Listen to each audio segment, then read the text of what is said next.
Imagine a farmer who owns a hundred of cows. Every day, he spends all of his time feeding them and ensuring that they stay healthy. Over time, the cows become bigger, stronger, and more productive.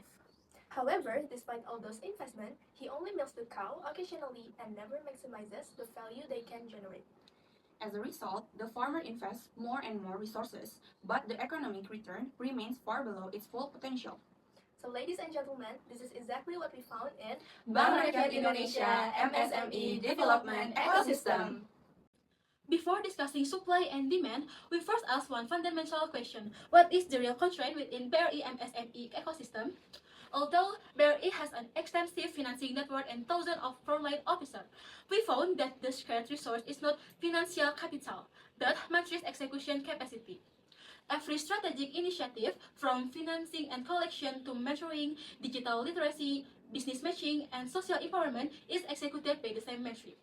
As more programs are introduced, matrix time and attention become increasingly divided, creating what we identify as a human bottleneck. Therefore, the key issue is no longer whether BRI has enough resources, but how effectively those resources can be executed.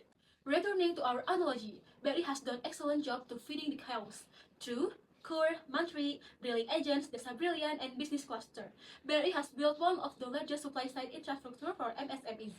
Although BRI has introduced initiatives such as like UMKM, Brilliant Planner, and business matching, their reach is still relatively smaller than its supply-side ecosystem. Besides strengthening MSME capacity and market access, BRI also creates social value through government credit programs, social assistance, and MSME empowerment initiatives. Our analysis indicates that the social value pillar is not yet fully integrated with market creation, limiting its long-term impact on MSME growth. After connecting all these findings, we identified one fundamental root cause. The issue is not a lack of funding. The issue is not a lack of programs. The issue is the limited execution capacity that prevents BRI from effectively integrating supply side, demand side, and social value. This is reflected in the ultra-micro portfolio, where the number of borrowers decline while the loan portfolio is continuing to increase. This indicates that BRI has adopted a selective micro portfolio strategy, prioritizing the more bankable MSME to maintaining portfolio quality. While this approach protects asset quality, it also limits financial inclusion and reduces opportunities for ultra-micro business that require more intensive support. Now, I will explain our main recommendation, the Sapi Perah strategy. Based on our analysis, BRI's main challenge is no longer financing, but the imbalance between supply-side and demand-side interventions. Currently, around 70% of BRI's resources are allocated to supply-side programs, while only 30% support demand-side development. As a result, MSME capacity has grown faster than the market access, limiting the conversion of empowerment into sustainable business growth. This issue is reinforced by a human bottleneck at the Mantri level under the One Mantri, One Village scheme. Mantri officers must achieve business targets while simultaneously implementing government assignments and mentoring MSMEs. To solve this, we propose the Sapi Perah strategy, which reallocates existing resources based on MSME maturity through on 60% harvesting portfolio for mature MSMEs and 40% incubating portfolio for early stage MSMEs during 2027 to 2032. Through the continuous graduation mechanism, MSMEs gradually transition from incubation into the commercial portfolio. In the long term, this transforms BRI into an ecosystem orchestrator, creating a self-sustaining empowerment ecosystem where business growth and social value reinforce each other. Now, let me explain the first tactical policy, that is the 40% supply policy. This policy allocates 40% of BRI's government assignment capacity to stage C to F MSMEs, which are still in the business formation stage and are not yet bankable. This is the raising cattle pace, where government assignments are repositioned from credit disbursement targets into capacity building investments. The 40% allocation represents the optimal balance between BRI's development mandate and business sustainability, while creating a strong future business pipeline. Implementation leverage BRI's existing ecosystem like Umi Holding, Clusterku Hidupku, and Desa Brilliant to build an end-to-end incubation pathways. Through the continuous graduation mechanism, qualified MSMEs transition into 60% demand policy, gaining access to commercial financing, market opportunities, and business development.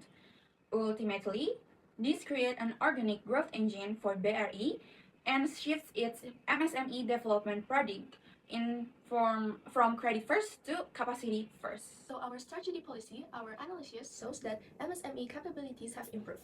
Market demand remains the main bottleneck.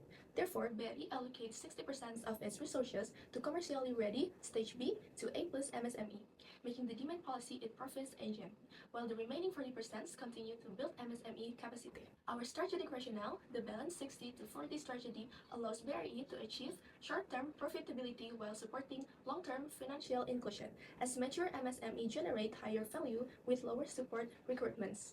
At commercial value creation, BRI transforms its existing digital ecosystem into a commercial value creation engine through three key functions. First, market expansion. Two, transaction intensification. And the last one is customer value deepening. This initiative increased transaction volume, CASA, fee-based income, and customer lifetime value. At long-term strategic impact, profit generated from the 60% demand policy finance the 40% supply policy, creating a self-sustaining growth cycle. As the ecosystem matures, BRI can gradually rebalance its portfolio towards 50% supply and the 50% demand by 2032, ensuring both sustainable profitability and continuing MSME development. The cash cow strategy builds a self-sustaining MSME ecosystem by integrating commercial and social objectives into one continuous development cycle.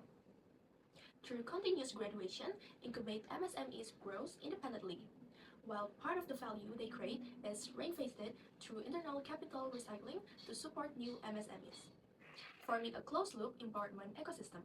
As more MSME advance, mentor can mentor more efficiently, making growth increasingly driven by ecosystem regeneration rather than credit expansion alone.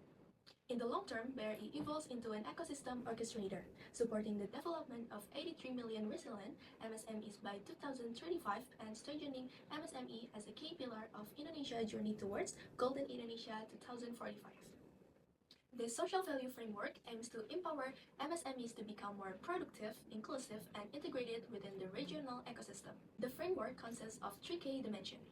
First, economic empowerment. Our highest priority focuses on increasing MSME productivity, income, and business growth. Second, institutional inclusion, focusing on strengthening business legality, digital adoption, financial literacy, and access to formal financing, making MSMEs more bankable. Third, regional ecosystem development builds collaboration between communities, government, and partners to create a stronger local business ecosystem. Together, these three dimensions produce productivity, digitally ready, and scalable MSMEs while strengthening regional ecosystem. In the long term, this framework contributes to community welfare, job creation, sustainable and inclusive growth, and support Indonesia Vision 2045.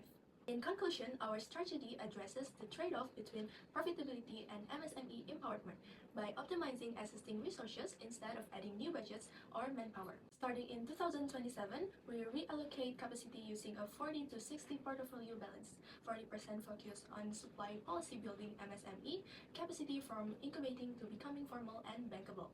Meanwhile, 60% focus on demand policy, helping mature MSMEs scale their business, expand markets, and generate sustainable profits. As MSMEs progress through the graduation mechanism, profits from the commercial portfolio are reinvested to finance new MSME development, creating an internal capital recycling system.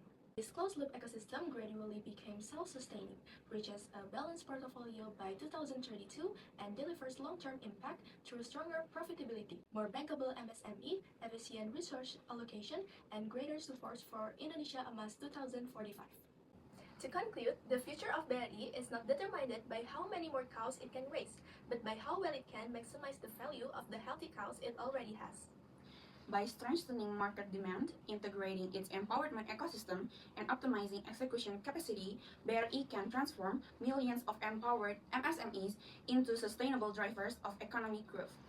Because true empowerment is not measured by how much we invest in the MSME, but by how much we value those MSME ultimately create. Thank you for paying attention to our presentation. We hope our Sapi Perah strategy can help a lot in the future.